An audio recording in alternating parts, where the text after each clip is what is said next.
Growing peppers in the garden is one of the most popular vegetables besides the tomato. Have you grown poblano peppers before?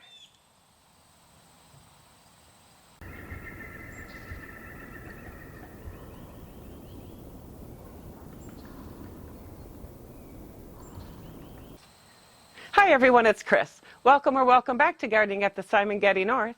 Today I'm going to talk about poblano peppers. I live in Zone 5A, Sterling, Michigan, which is a little cool for poblano peppers, but I'm going to try it anyway. Well, I am trying it anyway. I started my plants indoors. It was probably around the end of April. I got my seeds from Botanical Interests, and I'll show the seed package. And I started them, like I said, probably around the end of April, indoors, and got them going. And then once our frost date ended, then I planted them in the ground about, I think it was the first weekend of June. That's also in my playlist of the vegetable garden tours when I planted my garden. And they seem to be doing all right, and they are doing fine now, but they just seem to be a little bit behind. How are your peppers doing? Are you growing peppers? Are you growing poblano peppers? Leave a comment below and let me know if you're growing poblano peppers and what zone you're in. Like I said, I'm in Zone 5A, and I'm interested to hear how they turned out, if there's anyone in a zone that's cooler than mine or maybe slightly warmer than mine. So why don't we go over and take a look, and I'll show you my poblano pepper plants. Here is one of my poblano pepper plants. I actually have two. There's one right behind it. Peppers like to be planted by tomatoes.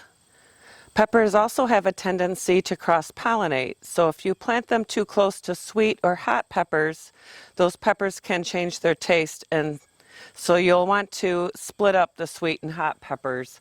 I've kind of done that.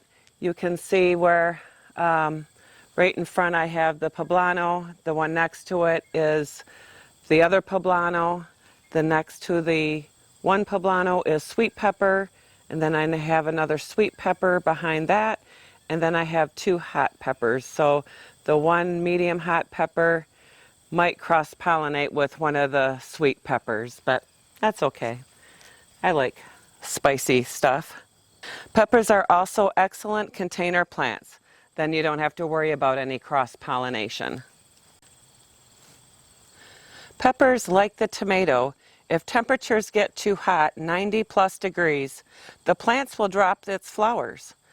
This is a survival technique that the plant will do on their own. Once temperatures cool down, the plant will produce flowers again. I have a feeling that's probably what happened with this, well, all of my peppers, because I only have a couple peppers, and I had flowers, and then I didn't have flowers, and now I have flowers again. We did have some 90+ humid days, so that's probably what it's doing, or what it did. I do see a pepper on each plant, and I'll get a close-up of that. Peppers do like the sun, but only about 6 to 8 hours max. Pepper plants like some mid-afternoon shade, or use a shade cloth to help with extreme sun and heat. When fertilizing your pepper plants, be careful to not use too much. Too much nitrogen will give beautiful plants, but not really any fruits. When transplanting in the garden, add rock phosphate in the hole. This helps with producing the fruits. Peppers are heavy feeders. Use fertilizer with low nitrogen. Watering poblanos like tomatoes, peppers can get blossom end rot with inconsistent waterings. Use the finger test method by sticking your finger in the soil about 2 inches, and if it's dry, then add some water. And if it's wet, then just let it go. Don't let it get too dry. Peppers like consistent watering, but not soggy. You can see the pepper. We just had some rain, so everything's all wet. But here you can see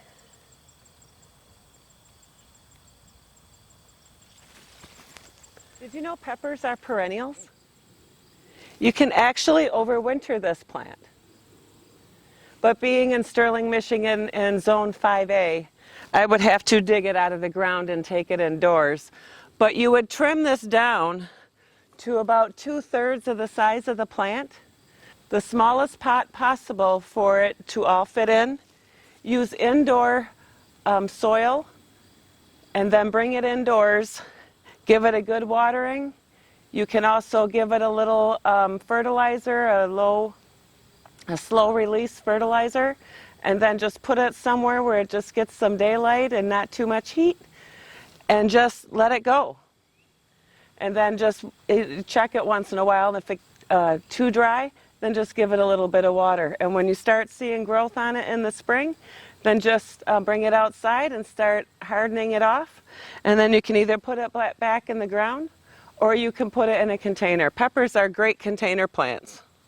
You also want to check your pepper plants every once in a while to make sure it doesn't have any bugs or any diseases.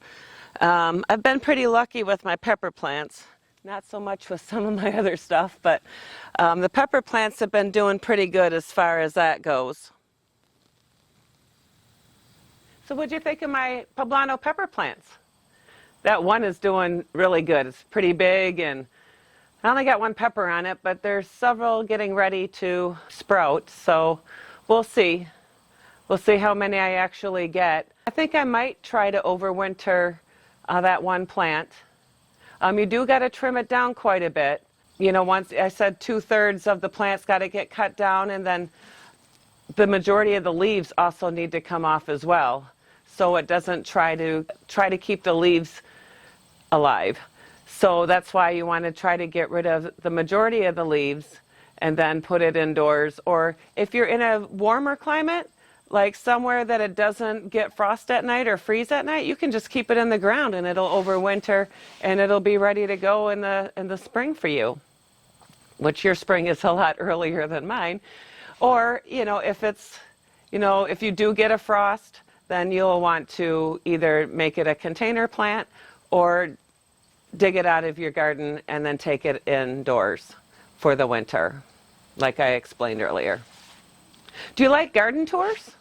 Check out my Simongetti garden tour playlist. It has my moon garden and my vegetable garden tours. I think you'd enjoy it. Smash the like button if you like this video. And please leave me a comment below and let me know if you're growing Poblano peppers, what zone you're in, and if you had any success. I've heard some people say they couldn't even get the seeds to germinate, so I'd like to hear, how it worked for you. And if you haven't become a Simongetti subscriber, please become a Simongetti subscriber today. And if you're already a Simongetti subscriber, I want to thank you for supporting me. And also don't forget that notification bell. That'll let you know when my next video is out and ready to view. Live, laugh, love, and garden. Hope to see you at the next video. God bless. Bye.